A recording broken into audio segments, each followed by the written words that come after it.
아무것도 모르고 막 진짜 맹탕 중생인 사람이 그냥 공부하기는 쉽지가 않습니다. 단편적으로 명상하고 위파사나하고 명상센터 가서 죽도록 갈고 닦는 수행하는 사람들 보세요. 20년, 30년, 40년을 공부해도 진척이 없어서 그것 때문에 딜레마라 그래요. 제가 명상하는 스승들 만나서 대화를 나눠보니까 그분들의 딜레마가 그거예요. 스승들도 스승들조차 내가 깨달은 게 뭐냐? 어떤 삼매를 증득한 정도. 색계 사선정, 무색계 사선정, 팔정하는 그 가운데 어느 하나의 선정을 내가 체득한 정도. 그것도 대단하죠. 왜냐하면 그런 정도의 선정만 체득하더라도 하늘 세계의 어떤 의식 수준이랄까? 아주 높은, 인간으로서는 도저히 가 닿을 수 없을 것 같은, 쉽게 말하면 하느님의 의식 같은 것을 한번 딱 체험해 봤다면 얼마나 놀랐겠어요. 내가 태어나서 한 번도 경험해보지 못하던 의식 수준을 내가 딱 맛보았다면 얼마나 놀랐겠어요. 그것만으로도 공부할 원동력은 충분하죠. 그러나 그것은 부처님께서 사선 팔정할 때의 그 최고 단계 팔선정의 7번째, 8번째 비상비비상처정, 무소유처정이라는 최고 단계의 선정을 딱 출가하자마자 알라라 카라마, 우따까라마 부타를 만나서 그 선정을 얻었거든요.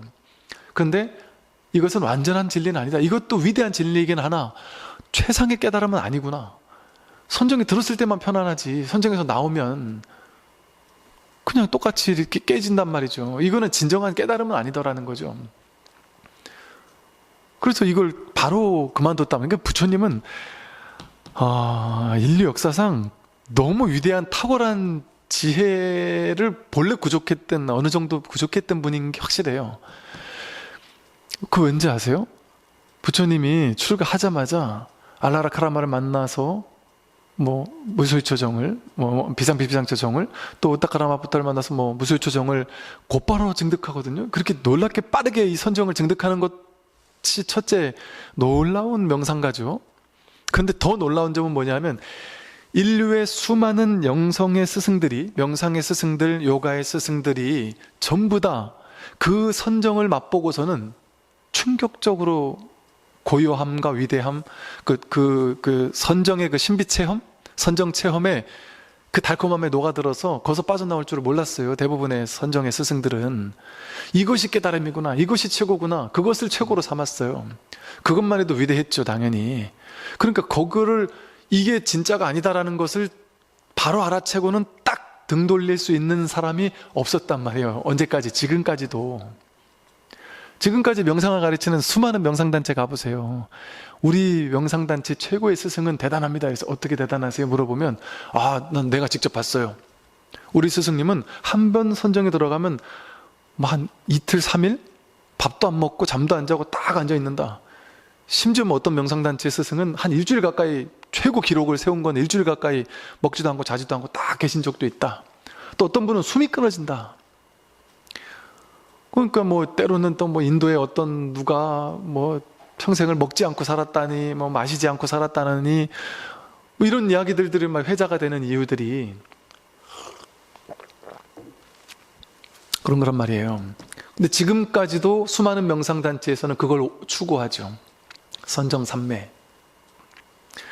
근데 부처님이 정말 위대한 스승이라는, 깨닫기 전부터 타고난 정말 스승의 기질이 있었던 분이 확실한 게, 그 위대한 7선정, 8선정이라고 하는, 남들은 그것만 근처만 가도 거기서 만족하면서, 지금도 이 선정을 체험한 사람들의 어찌 보면 좀 단점은 뭐냐면, 중생들은 체험해보지 못한 선정을 나는 체험했다는 거예요. 너희들은 체험 못 해봤지, 여기 근처도 못 왔지, 난 여기까지 갔어. 근데 8선정이라고 하니까 그 가운데 또 그 밑에 있는 선정의 스승들 가운데도 저 밑에 있는 스승들이 있어요. 이제 1단, 2단, 예를 들어 그런 단체도 있죠. 무슨 태권도 띠 주듯이 9급, 8급, 7급 이렇게 내려와가지고 1단, 2단, 3단 이렇게 올라가는 이런 등급을 나누는 경우도 있잖아요.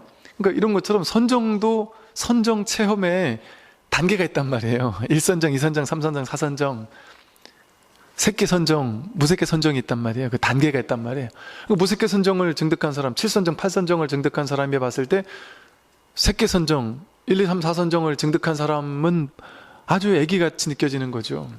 야, 너 고작 그 정도 선정을 했느냐. 근데 본인은 중생들에 비하면 대단한 거예요. 나는 엄청난 스승이에요. 근데 더 위대한 선정을 체험한 사람들 앞에 가면 나는 깨갱이에요. 명함도 못 내밀어요.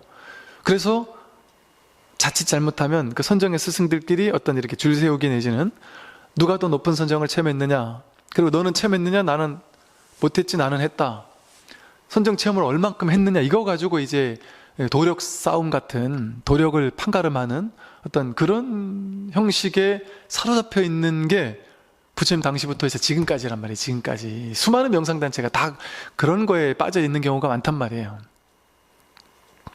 그런데 우리가 그런 명상 스승들 제자냔 말이에요. 우리는 붓다의 제자잖아요. 붓다의 제자, 석선배의 제자란 말이에요. 근데 석가모니 부처님은, 우리의 이 뛰어난 스승은 당신이 7선정 8선정이라는 가장 위대하고 달콤한 그 선정삼매를 체험해보고 나서도 곧바로 알았단 말이에요. 이거는 완전한 깨달음이 아니다. 대번에 알았단 말이에요. 대번에. 그리고 딱 버렸단 말이에요. 선정주의를 바로 버렸단 말이에요. 선정을 통해 가지고 명상 들어가는 거를 싹 버려버렸단 말이에요. 부처님이. 그러니까 그게 점수적인 방법을 버려버린 거예요. 그 무슨 말이냐면, 그게 왜 위대한 점이냐면요, 그 방법에는 뭐가 있냐면, 아까 말한 것처럼 선정을 체험한 사람은 대단한데 체험 못한 사람은 중생인 거예요. 체험한 사람과 안 한 사람이 둘로 나뉘어요. 계급이 나뉜단 말이에요. 선정을 체험한 사람들끼리도 계급이 나뉘어요. 저도 이제 많은 분들을 만나보면 그 선정 체험을 했느냐 안 했느냐 유무 가지고 계급을 나누는 그런 사람들이 있다니까요. 많아요. 선생님들 중에도 많이 계시고. 그래서 그거 체험 안 했다 그러면은 아주 막 이렇게 한참 멀었다 이렇게 하는 분들도 당연히 계신단 말이죠. 근데 그거는 부처님의 본뜻은 아니란 말이에요. 그것도 대단하죠. 위대하고, 그걸 통해 공부, 부처님의 깨달음으로 가는 더 쉬운 어떤 방법이 될 수는 있어요. 당연히 그 또한 아주 좋은 공부의 길은 될 수는 있지만, 방편은 될 수 있지만, 그게 핵심은 아니란 말이에요. 그래서 부처님께서 그 선정주의를 탁 포기했단 말이죠. 포기하고 결국에는 중도, 선정주의도 아니고 고행주의도 아닌 중도를 통해 깨달으신 거예요. 근데 그 중도를 통해 깨달으신, 새벽별을 보자마자 문득 깨달았어요. 즉 무슨 말이냐면, 갈고 닦다가 깨달은 게 아니고, 고행 6년 하다 못 깨달았어요. 6년 갈고 닦다 못 깨달았어요. 선정주의 최상까지 갔지만 못 깨달았어요. 그런데 이 방법을 인도에서 유행하는 방식 다 써봤단 말이에요. 선정주의 써봤는데 최고까지 갔는데 못 깨달았고, 고행주의 6년 동안 죽도록, 부처님이 말씀하시기를 인도의 수많은 고행주의자들 가운데 나같이 심한 고행주의를 끝까지 해본 사람은 한 명도 없을 것이다. 아니, 백가죽이 등가죽에가 붙을 정도로 안 드셨으니까, 하루에 쌀 몇 톨 드셨을 정도니까, 최고의 고행을 나같이 갈고 닦는 걸 많이 해본 사람은 없을 것이다. 근데 이것은 깨달음을 주지 못한다. 그 당시에는 선정주의, 고행주의밖에 없었단 말이에요. 아니면 그냥 쾌락주의에 물들던지. 근데 그것들이 어떤 것도 깨달음을 가져다 주지 못한다라는 걸 아셨어요. 그게 깨달음을 가져다 주는 거였으면 뭐겠습니까? 그거는 계급이 있는 거예요. 계급이 있는 거. 즉 선정을 많이 닦은 사람은 깨닫고, 많이 못 닦으면 깨닫지 못하는 거죠. 그리고 고행을 많이 닦은 사람은 깨닫고, 고행을 많이 못 닦은 사람은 못 깨닫는 거죠. 그럼 우리 같은 사람들은 나가리예요. 나가리. 이거 공부할 자격도 없는 사람들이에요. 여러분 고행주의 해보셨어요? 엄청나게 닦아보셨어요? 하다못해 3000배 밥 먹듯이 해보셨습니까? 어떤 분들은 하루에 10,000배를 백일기도를 한다 그래요. 하루에 17시간씩 절하면서 하루에 10,000배 해보셨습니까, 여러분? 이 불교가 고행주의라면 그 10,000배나 하루에 3,000배를 막 밥 먹듯이 하는 사람들을 보면서 우리는 자괴감을 느껴야 돼요. 비참함을 느껴야 돼요. 나는 수행자도 아니구나. 딱 좌선하러 앉아가지고 10시간 앉아보셨어요? 그런 사람들을 보면 우리는 부끄러워야 되죠. 나는 왜 그것도 못하지? 제가 그랬다니까요. 우리 모두가 그랬잖아요. 옛날에 불교가 고행주의인 줄 알았단 말이에요. 그 방편이 때로는 필요하기 때문에 그 방편의 효용 가치를 제가 무시하는 건 아니지만 본질은 아니었더란 말이에요. 그리고 무슨 백일기도 많이 하면 위대한 훌륭한 신자 같고, 백일기도 안 하면 아닌 것 같고, 신무장구 대단하니 매일 108독을 100일기도를 몇 번을 하면 훌륭한 것 같고, 아니면 못한 것 같고, 금강경독성을 하루에 7독씩 3시간 반을 앉아가지고 호기 합장을 하고 엉덩이 땅에 붙이지도 않고 다리 아파 죽겠는데, 그러고 3시간 반을 그냥 7독을 딱 하면은 대단한 수행자인 것 같고, 못하면 그러지 못한 것 같은. 그래서 여러분들 10년, 20년 전에 다들 어땠어요? 틈만 나면 저 산사에 기도하는 도량 가가지고 막 밤새 철야정진 하는 거 많이 하면은 내가 대단한 수행자가 된 것 같고, 선방에 도장 많이 찍고 오래 앉아있으면 대단한 수행자가 된 것 같고, 그게 최고라고 생각하며 살았잖아요. 그건 그냥 방편의 효용가치는 분명히 있습니다. 그러나 그게 전부는 아니었단 말이에요. 그걸 부처님이 깨달은 게 고행주는 아니다 이랬단 말이에요. 고행주의로 수행하는 건 그건 진짜 수행 아니에요. 근데 우린 고행주의가 최고인 줄 알았단 말이에요, 그동안. 그죠? 열심히 갈고 닦아서 깨닫는 건 줄 알았단 말이에요. 그러니까 열심히 갈고 닦는 걸 잘하는 사람은 대단한 수행자, 못하는 사람은 별 볼일 없는 수행자인 줄 알았단 말이에요. 근데 그게 아니더라는 거예요. 또 참선 열심히 해가지고 오래 앉아있어가지고 선정 체험을 높은 곳까지 많이 가면 위대한 수행자, 그거 가보지 못하면 별 볼일 없는 수행자인 줄 알았단 말이에요. 그러니까 우리 사이에, 불자들 사이에 계급이 나뉘어있단 말이에요. 계층이 나뉘었단 말이에요. 위대한 큰 스님과 그렇지 못한 스님, 위대한 불자와 그렇지 못한 불자, 수행을 잘하는 불자, 못하는 불자가 둘로 나뉘었단 말이에요.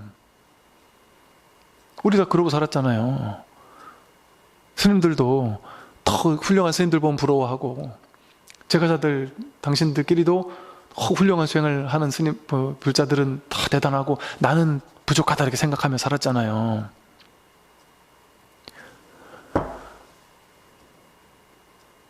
그런데 본질은 이게 아니란 말이에요. 부처님께서 고행주의, 중도라는 게 뭐가 중도예요? 부처님은 중도를 깨달았어요. 고행주의를 깨달은 것도 아니고 선정주의를 깨달은 것도 아니란 말이에요. 쾌락주의로 깨달은 건 더욱도 아니고 중도를 깨달은 말이에요. 중도는 뭐예요? 계급이 없는 거예요. 불이중도라는 말이 붙잖아요. 항상 수식이 불이중도. 둘이 아니다. 깨닫지 못한 자, 깨달은 자가 둘이 아니다. 번뇌직 보리다. 그게 대승불교잖아요. 중생직 부처다. 보리열반이 둘이 아니다. 수행 안 한 사람과 수행한 사람이 다르지 않다. 수행 못한 사람과 수행 잘하는 사람이 다르지 않다. 그거예요. 둘이 없기 때문에. 지금 여기서 여지없이 부처란 말이에요. 물론 그거는 방편의 이 중생의 관점에서 보면은 아니죠. 우리는 중생이지 부처가 아니죠. 지금 현재는. 방편으로 말하면 그렇죠. 그죠? 근데 이 법의 자리에서 말하면 100% 부처라니까요. 지금. 왜?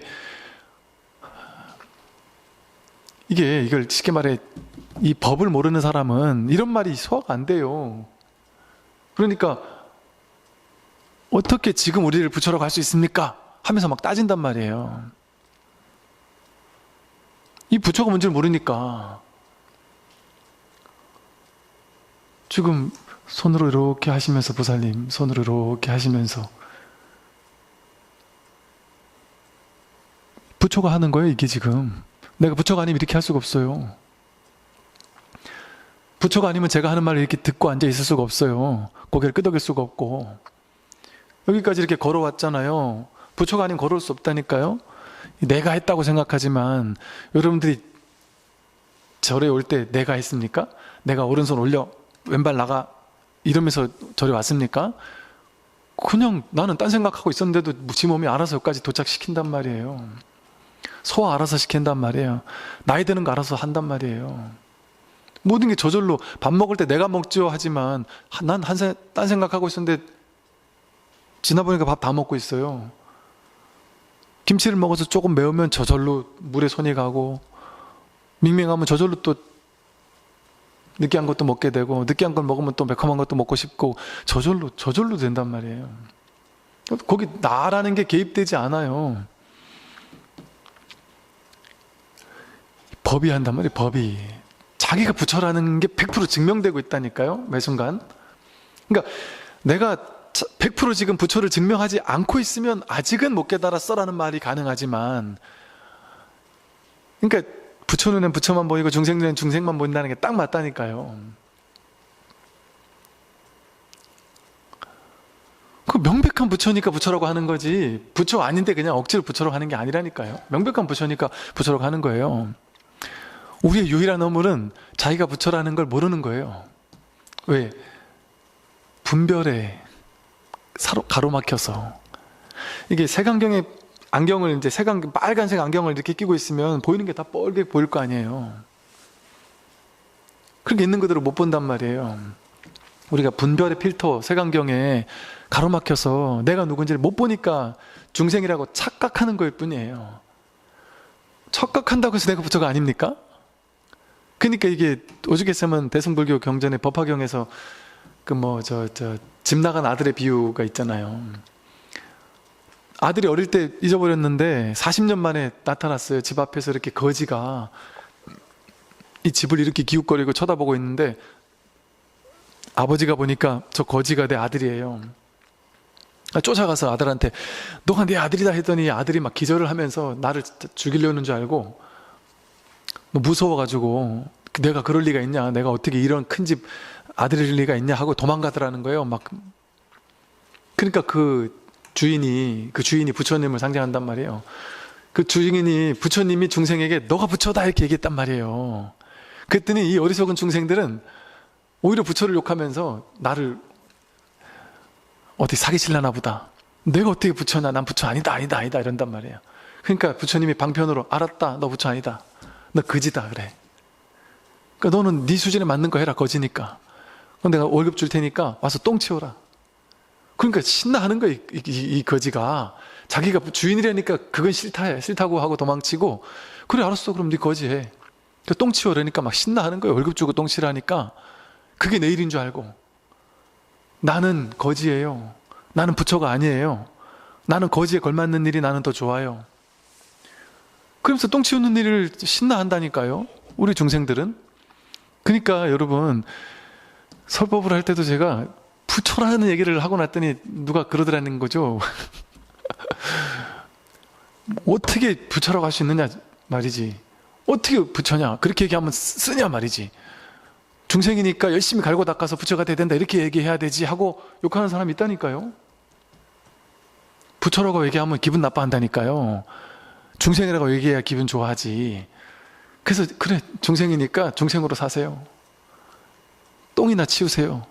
그 똥 치우라는 게 뭔지 아세요? 분별의 똥을 치워야 된다 이거예요. 그래서 30년을 분별의 똥을 치운다고 그래요. 30년 동안 똥 치우는 일을 시켰다 그래요.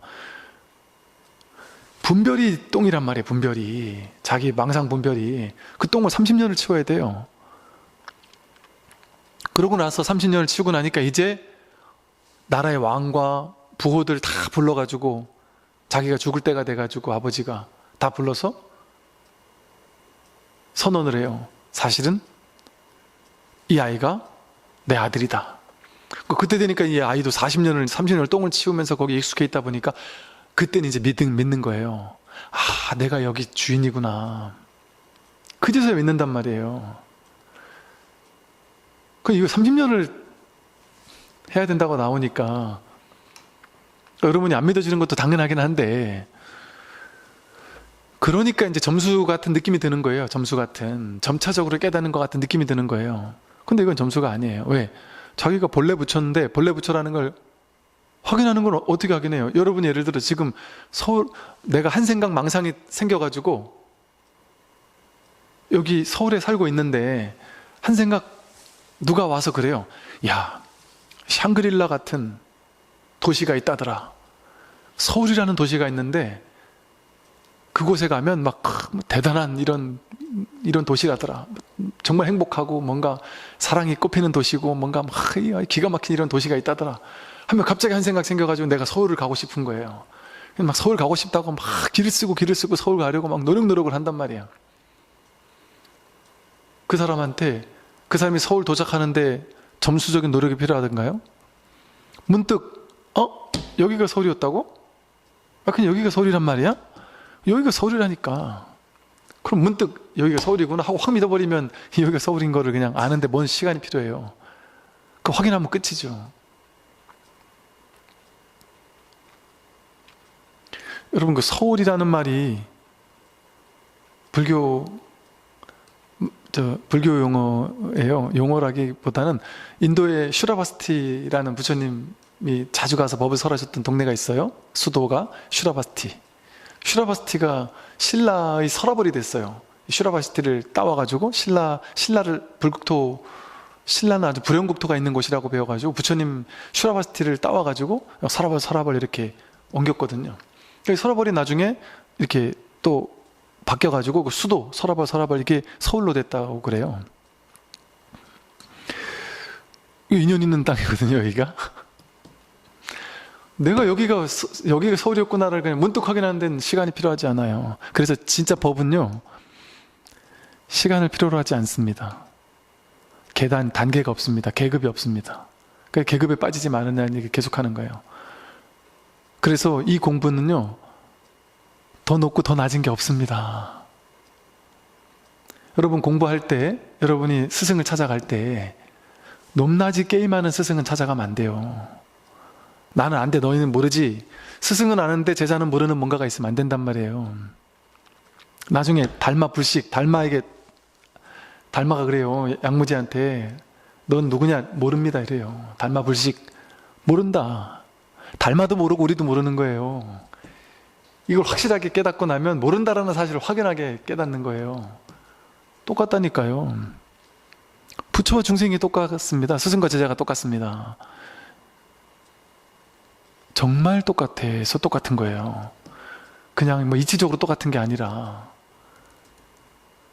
근데 이 삿된 사이비의 대표가 뭐예요? 사이비를 딱 볼 수 있는 확실한 게 뭐냐면, 나는 위대한 스승이야.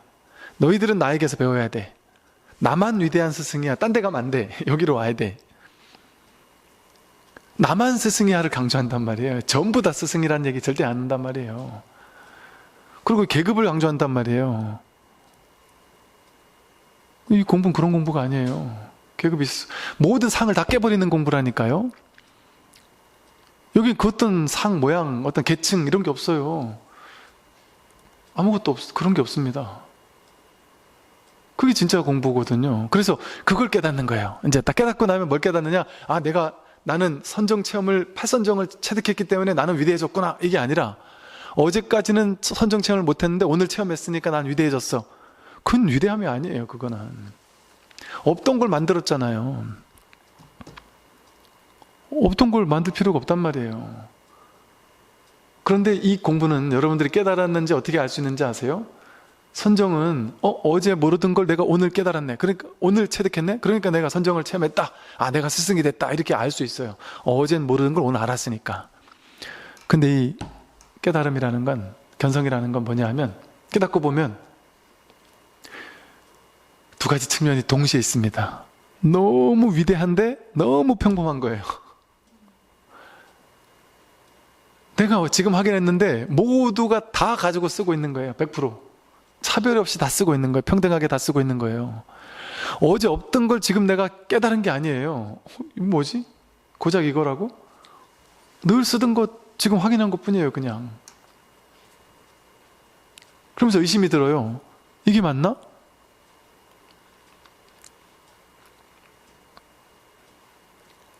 그러면서 이 법문 듣다 말고 옆에 사람들을 이렇게 자꾸 쳐다보게 된다 그래요. 이게 너무 쉬운 건데 이걸 모를 수가 있나? 내가 아는 게 신기한 게 아니라 이걸 어떻게 모를 수가 있지? 이 사람들을 지금 모른다는 게 말이 되나? 이거 알고 있겠지 다. 진짜 모르나? 이거 어떻게 모를 수 있지? 이런단 말이에요. 그래서 어제도 있었고 그제도 있었고 1년 전에도 10년 전에도 응애응애 할 때도 있었구나. 이건 없어지는 게 아니구나. 생겨난 게 아니기 때문에 없어질 수가 없어요. 생겨난 건요 사라질 수가 있습니다.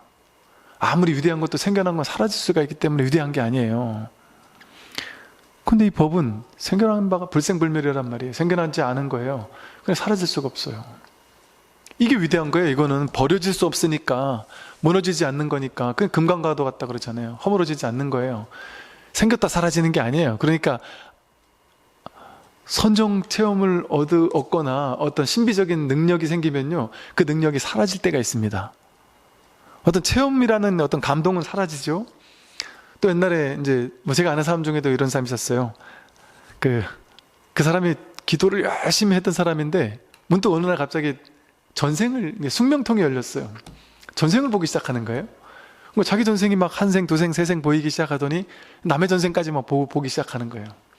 그래가지고 막 사람들 모아가지고 그 사람 전생 보여주고 막 이런 얘기를 막 신나게 한동안 하더라고요. 나중에 이제 출가를 해가지고 꽤 오랜 시간 지나고 나서 만났더니 요즘도 전생 얘기 하나요? 그랬더니 어디 가서 그런 얘기 하지 말라고, 내 욕먹는다고, 전생은 무슨 전생이냐 그러면서 내가 그런 적이 있었냐고 우스개로 그러더란 말이죠. 또 어떤 분은 이 인류 역사상도 몇몇 그런 사람도 있었다는데 실제 그런 사람이 가끔 있어요. 이 이름 뭐더라? 한 번 보면 잊지 않는 지식을 딱 얻게 되는 불망념지. 이 인류 역사상 몇 명 그런 사람이 있었다는 얘기를 해요. 근데 우리나라 어떤 스님 중에도 불망념지를 얻어가지고 뭔가 많은 기여를 했던 분도 계세요. 한 번 보면 잊지 않는 거예요. 잊어버리지 않는 그런 지혜가 딱 근데 그런 지혜가 딱 생기고 나면 남들은 신기하잖아요. 기가 막히잖아요. 한 번 딱 봤는데 그거를 막 바로 다 안단 말이죠. 근데 그거는 사라진단 말이에요. 반드시 사라질 때가 있단 말이에요. 그런 진귀한 남들에게 없는 거 나에게 막 신기하게 생긴 것은 막 신통이 생겼다. 그 신통 사라진단 말이에요. 귀한 게 아니에요. 막 진짜인지 모르겠지만 어떤 분들은 그러잖아요. 내가 귀신이 보인다. 영가가 보인다. 그럼 사라진단 말이에요. 보이는 게 병이겠어요? 안 보이는 게 이거 보이는 게 비정상 아닐까요? 왜? 이 세상은요, 원래 가치가 그렇게 정해지는 거예요. 다수가 정상인 거예요. 소수가 비정상인 거 원래. 왜냐하면 원래는 정상도 없고 비정상도 없거든요. 그냥 있는 이대로일 뿐이에요. 근데 중생세간은 다수를 정상이라고 보고 소수를 비정상이라고 봐요. 아니 고혈압, 당뇨 이게 뭘로 봐요? 어떤 특정 지수 점수 정해놓고 그거보다 높으면 뭐 고혈압, 당뇨, 무슨 공황장애, 우울증도 마찬가지예요. 어느 정도 수준 그 이상 가면 공황장애 진단을 받고 그 미치면 공황장애 아닌 거예요. 경계선에 왔다 갔다 해도 그 지수 미치면 아니라고 본단 말이에요. 왜? 다수가 아니기 때문에. 그러면 귀신을 본다. 안 보는 다수가 정상이지 귀신을 보는 게 비정상 아니겠어요? 근데 우리는 그렇게 생각 안 하죠. 또 그런 쪽에서는 뭐 영가를 보고 귀신을 보고 막 이런다라면 그 소수가 대단한 줄 안단 말이에요. 내가 모르는 걸 저 사람 아는구나. 내가 못 보는 걸 저 사람은 보는구나. 그걸 위대한 스승이라고 여긴단 말이에요. 그러니까 뭐 신통자제한 사람을 좋아하고 신통을 쫓아다닌단 말이에요. 그런데 여러분 진짜 위대한 스승은 그런 신통, 나한테 없는 걸 갖춘 사람이 위대한 게 아니에요. 그거는 왔다 가는 거니까 반드시 생겨난 게 있기 때문에 사라지는 게 있어요. 그리고 신통자제함을 부린다고 해서 그 사람이 나고 죽는 걸 해결이 됐습니까? 생사문제 해결했습니까? 생사문제 해결을 못한단 말이에요. 자기 점을 기가 막히게 봐도 자기 미래를 몰라요. 이게 뭐 좀 우스개지만 제가 아는 어떤 분이 이게 뭐랄까 이게 뭐 사주, 환상, 명리학 뭐 이런 거에 대해 아주 도 같은 분이 계셨어요. 어른이 계셨는데 그분은 탁 보면 그냥 아시는 거예요. 그분 이 사람은 사주학적으로 보니까 이 사람은 내가 데리고 있으면 안 될 사람이라. 그래가지고 몇 번 사람들이 이 사람을 천거를 했는데 노 했단 말이에요. 근데 어찌어찌 하다 보니까 그 사람이 전혀 다른 쪽에서 어찌어찌 이걸 때문에 그런 게 아니라 다른 것 때문에 어찌어찌 해서 이름을 바꾸게 됐는데 이렇게 이름이 바뀌었다 보니까 어찌어찌 하다가 또 그냥 이렇게 당신하고 같이 지내게 됐단 말이에요. 그 나중에 알고 보니 내가 그때 그렇게 같이 안 살려고 길을 썼던 사람이 지금 나랑 살게 된 거예요. 그러면서 이분이 사주팔자 명리학 그런 것도 인연을 비껴나갈 수는 없구나. 내가 아무리 이 사람하고 만나지 않으려고 해도 인연인 사람은 만나게 돼 있구나. 내가 아무리 사주팔자에 확한해봐야 소용없구나. 이거 사주팔자에 아무리 밝아봐야 부처님 인연법을 어찌할 수 없구나. 이 얘기를 하시더라니까요. 그러니까 그거는 우리가 안다고 해서 피해갈 수 있는 게 아니란 말이에요. 내가 50에 죽겠지 하는 걸 안다고 해서 안 죽겠어요? 차라리 모르다 죽는 게 속 편하지. 알면 얼마나 더 아는 게 좋으시겠어요? 내년에 죽는다 싶으면 모르고 있다 죽는 게 속 편하지. 내년에 죽는다고 알고 있으면 지금부터 계속 죽는 거예요. 마음으로. 그죠? 내년에 죽을 텐데 하고 얼마나 괴롭겠어요. 얼마나 우울하겠어요. 모르는 게 좋은 일이죠. 그러니까 그렇게 뭔가 갈고 닦아가지고 생겨난 재능, 그거는 사라져요. 그냥 위대하다고 볼 수는 없어요. 그냥 특출난 재능일 뿐이지. 그것도 나름대로 다양성을 갖춘 세상이니까 그런 다양성을 인정하죠. 인정하는데 그걸 법이라고 할 수는 없단 말이죠. 도라고는 할 수는 없다. 그래서 우리는 이제 불교에 대한 아주 잘못된 상식, 법에 대한 삿된 상식 하나를 딱 깨고 가야 돼요. 우리 옛날에 도인하면 뭘 도인이라 그랬어요? 척보면 아는 걸 도인이라 했단 말이에요. 운명을 알고 이걸 도인인 줄 알았단 말이에요. 그런 사람들을 위대하게 쳤단 말이에요. 그거 아니다. 그런 거 아니에요. 부처님이 그런 장사 했습니까? 왕들 보고서 미래를 점쳐주고 이러면서 어떻게 그런 거 가지고 자신의 위대함을 뽐내고 이러려고 했냔 말이에요. 그런 거 아니란 말이죠. 제가 군생활 오래 했다 그랬잖아요. 군법사로 군생으로 오래 있었어요. 제가 좀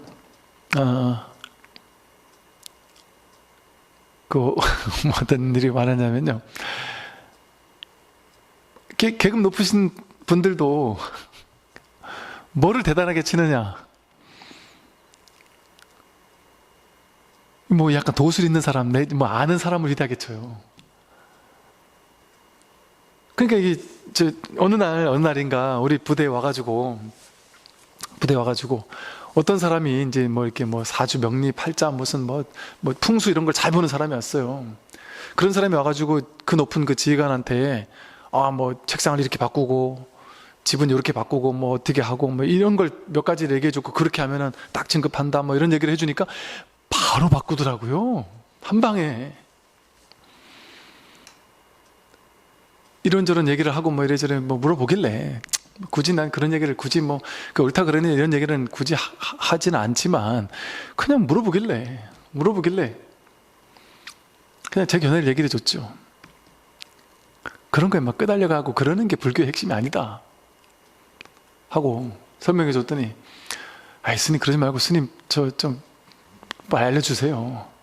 제가 어떻게 하면 좋을까요? 다음에 어디로 제가 어디까지 갈 수 있을까요? 예를 들면 이런 얘기를 한단 말이에요. 저는 그런 걸 모를 뿐 아니라 당신이 계급이 언제까지 올라갈지 어느 자리까지 갈지 제가 어찌합니까? 내 인생도 모르는 판에. 전 그런 거 모릅니다. 그리고 어느 풍수로 가야지만 잘 되고 못 되고 이런 거 더 모른다. 난 그런 거 모른다. 그건 법이 아니다. 그렇게 얘기하면 이제 오케이. 뭣도 모르는 중이구나 이 양반은. 이렇게 돼버린다니까요. 그냥 그렇게 돼버려요. 세상 사람들이 대부분이 다 그렇더라고요. 좀 아는 척하는 소리를 하면 먹힌다니까요. 이 어리석은 중생들이. 그리고 이게 스님들이 그런다는 게 아니라 그런 걸 하는 약간 도인 같은 사람들을 데리고 와서 그런 걸 보는 사람들이 있더라니까요. 그리고 그 도인 같은 흉내를 내는 사람을 만나서 제가 얘기를 나눠봤더니 저한테 이거 천균설하면 안 되는데 이러면서 농담삼아 얘기하는 게 에이 스님 저도 알아요. 아는 척 하는 거지. 그런단 말이에요. 그게 맞아요. 왜 아는 척을 할까요? 그 아는 척을 해야 사람들이 나한테 확 굴복하니까. 재밌으니까. 이 중생들 데리고 이리저리 왔다 갔다 하게 만드는 게 재밌으니까. 여러분 국회의원, 회장님, 대기업 회장, 무슨 정치인, 교수 이런 분들은 안 그럴까요? 똑같거나 더해요. 그렇게 많이 공부한 사람들은 뭔가 도인 같은 사람이 탁 나타나가지고 당신 이렇게 하면 그 다음 갈 수 있다. 이렇게 하면 어떻게 될 수 있다. 이런 얘기 해주면 그 사람을 도인이라 생각하면 쫓아가지 않을까요? 그걸 한다니까요. 그러니까 그런 거를, 그런 사람들의, 그런 중생들의 그 두려움을 조장하고 그 두려움을 이용해 먹는 삿된 사람들이 생긴단 말이에요. 그런 삿된 사람들의 부류들이 인류 역사에서 상당히 오래된 직업이에요. 그런 직업이. 그들은 그들끼리 내려오는 그 전수받는 게 또 있단 말이에요. 어떻게 하면 이걸 두려움을 조장해서, 중생들의 두려움을 조장해서 역으로 이용해 먹을 수 있는지. 그 방법 쓰면은 훨씬 돈 벌기도 쉽고 구름대처럼 사람들 몰려오게 하기도 쉬울 수 있는 방법이 있단 말이에요.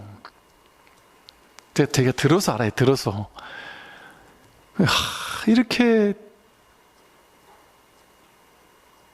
참 진짜 이렇게 당할 수가 있구나. 그럴 수 있다니까요, 여러분. 저는 직간접적으로 그런 사람 많이 만나봐서 그것 때문에 고통받는 사람들이 와서 상담하는 일로 엄청 많이 왔거든요. 그래서 알아요. 근데 제가 이런 말을 장황하게 한 이유는 그분들과 제가 등지려고 하는 게 아니라, 그거는 뭐 그거대로 사회의 다양성이니까 뭐 그렇다 치고, 그럼 그냥 문화로서 뭐 그냥 재미삼아, 예를 들어 뭐 여러분 뭐 그냥 재미삼아 어디 가서 뭐 점을 본다든지 뭐 그럴 수 있겠죠. 그냥 뭐 그런 분들도 또 삶의 다양성의 일환이니까 그럴 수 있겠죠. 그런데 그걸 가지고 법이라고 할 수 있느냐, 이 말이에요. 제 말은 적어도 이 법을 공부하려면 법에 대한 안목을 갖춰야 된단 말이에요. 법은 아니다. 어쨌든 그것은 공부는 아니단 말이죠. 진짜 진리 법은 아니란 말이에요. 그러면 그런 것과 딱 단절할 수 있어야 돼요. 용기 있게. 그래야만 이 공부길에 들어설 수가 있어요. 그래서 이 공부하는 스님들이, 여러분 옛날 들어보시지 못했습니까? 도인들이 막 도인 같은 걸 도인이라래요. 원효 스님처럼 시장에 다니면서 막걸리 한잔 하면서 노래 부르면서 중생들과 같이 연불 해가면서 노래 부르면서 표지박을 두드리면서 그들과 함께 하는. 그리고 옛날 큰 스님들 어떻다 그래요? 갓난 애기 같다 그러잖아요. 애기 같다고. 본인 화낼 때는 확 바로 화도 냈다가 깔깔깔 웃기도 하다가 그냥 순수한 천진난만한 애기 같은 면모가 오히려 있다는 이런 얘기도 하죠. 그러니까 오히려 우리와 다르지 않은 모습이란 말이죠. 그냥 평범하단 말이에요. 평범하다. 그래서 진짜 도는 어떤 게 도냐? 이런 게 도예요. 어떤 보살님이 이 자기 성품을 확인했어요. 근데 남편한테 한 번도 얘기를 안 했어요. 그러다 어느 날 남편 공부를 좀 시키고 싶어서, 당신 이런 공부를 좀 해봐라. 근데 내 남편은 보살님을 아주 무시하는 이런 남편이었단 말이에요. 그럼 하도 막 무시한 얘기를 하고, 그런 게 어디 있겠냐, 뭐 그런 깨달음이 어디 있냐고 하면서 하도 막 그러니까, 그런 게 있다 진짜 있다 하니까, 말이 되느냐 이러니까, 내가 증명이다. 내가 이걸 안다. 이게 진짜 이게 있다. 진짜니까 믿어봐라. 했더니 그 남편이, 진짜? 당신이 깨달았어? 이런 게 아니고, 미쳤나? 네가 깨달았으면 나는 부처다. 이러면서 무시하더란 말이죠. 그러면서 겉으로 그러더란 말이에요. 그러면서 나중에 서서히 이 공부를 몰래 하더래요. 법문을 듣더래요. 왜? 위의 교화라는 걸 본인도 알아요. 이 아내가 언젠가부터 조금씩 달라지고 있구나. 뭔가 모르게 내가 이렇게 무신하지만 뭔가 모르게 좀 다르다는 걸 자기는 살면 안단 말이에요. 뭔지 모르게 안단 말이에요. 달라지는 거. 그걸 위의 교화라래요. 내가 깨달았다 말 안 해도 뭔지 모르지만 조금씩 달라진다는 걸 아니까 여기 뭔가가 있겠지 하면서 조금씩 이 자리로 또 돌아온단 말이에요. 그리고 오히려 이 깨달음 공부라는 것은 오히려 욕먹기 쉽다니까요. 왜? 그렇게 특출날 게 아니란 말이에요. 평상심이란 말이에요. 평상심. 그 잔해증, 자기 내면이 바뀌는 거지 겉에 드러난 모습은 그대로란 말이에요. 깨닫고 나도 똑같단 말이에요. 한동안은 그런 측면도 있단 말이죠. 내면은 막 완전히 뒤바뀐다 할지라도. 그래서 제가 이제 우리 이번 달마 혈맹론은 뭐 정확히는 아직 모르겠지만 좀 여유를 가지고 이렇게 막 시간에 쫓기듯이, 저번에 육조단경 강의를 마지막에 너무 시간이 쫓기듯이 막 시간을 딱 정해놓고 하다 보니까 막 그냥 시간이 쫓기듯이 막 책 읽듯이 이렇게 한 것 같아서, 달마 혈맹론은 그렇게 길지도 않을 뿐 아니라 좀 여유를 가지고 막 이렇게 언제까지 막 끝내야 된다 이런 생각 없이 그냥 편하게 하는 게 좋겠다는 생각을 이제 이쪽에 전달을 했고, 이쪽 분들도 그렇게 하는 게 좋겠다고 말씀해 주셔가지고 좀 이제 편안하게 그동안 이런저런 하고 싶었던 이야기라든지 또 이 선의 그런 것들을 전반적으로 말씀을 드리려고 이렇게 그냥 뭐 진도 이런 거 신경 쓰지 마시고 편안하게 할 생각이니까 그렇게 알아주셨으면 좋겠다는 생각이 듭니다. 네, 그럼 오늘은 여기까지 하겠습니다. 수고하십시오.